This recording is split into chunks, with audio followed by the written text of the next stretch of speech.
Hello? Hey guys, welcome back to the shop. Hello? It sounds like sh.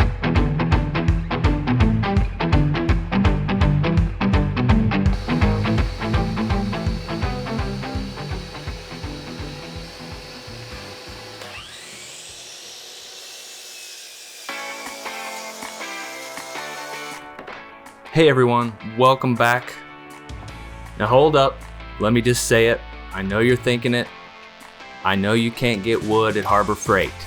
Even though you can't get the wood at Harbor Freight, it's just a couple of 1x4s and then some canvas drop cloths, some moving blankets, and that is all you need to set this up. Oh wait, you need tools, lots of tools, thousands and thousands of dollars worth of tools. Insert sarcasm here.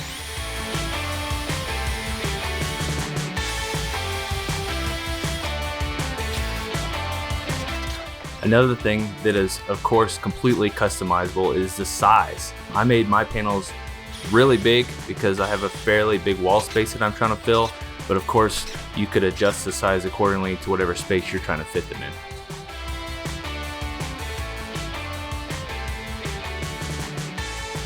The drop cloths I did dye with RIT fabric dye, just according to the instructions. It's super easy. You just mix that stuff up with hot water. I dipped those drop cloths in there just for a couple of seconds really. It soaks up that dye really good. Took them out, rinsed them out, let them dry, and they were ready to apply to my panels. I also wanted to apologize for kind of the lack of continuity in this video. This project got strung out way too long and I didn't get these panels installed when I wanted to. I actually started building these the beginning of last fall, and I'm just now getting all the video done and getting the panels hung up, so it got stretched out way too long. So that's the reason why I'm wearing shorts and a t-shirt in a lot of these videos, and currently it's about 15 degrees outside.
Because of the size of panels that I went with and the size of the canvas drop cloths, I had to cut the scraps off a couple of the panels that I used and then use those scraps and sew them together so I could use all of the fabric that I could possibly use.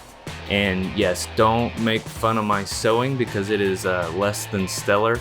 And as you'll see when I'm done, one of the lines stretched pretty bad and looks kind of funky, but it still serves the same purpose and it worked fine. It held together just fine. It just doesn't look like I'm a real great seamstress, which I already knew that. So moving on.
The panels are done, guys.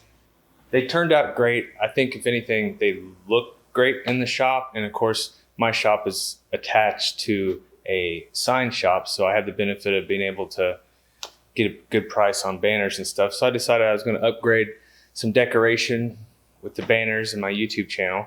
So that turned out great. The burning question, did they help all the echo? Did they help with the sound problems? And the quick answer is yes, they did help. Did it fix all the echo? No. This is a fairly big shop. It's about 1,200 square feet. I have 15-foot ceilings, so there's a lot to deal with the echo. So these panels did help. They were really cheap to make, you know, a couple of 1x4s for each one, and then some canvas drop cloths and the moving blankets from Harbor Freight. That's all you need. In the future, I'll be making additions to the other walls in the shop to make the sound better as an entire package. But for now, I'm calling this good. It looks great. It does help with the sound, but for now, we are done. Thanks a lot for watching, guys. Please consider subscribing if you haven't already, and we'll see you in the next video.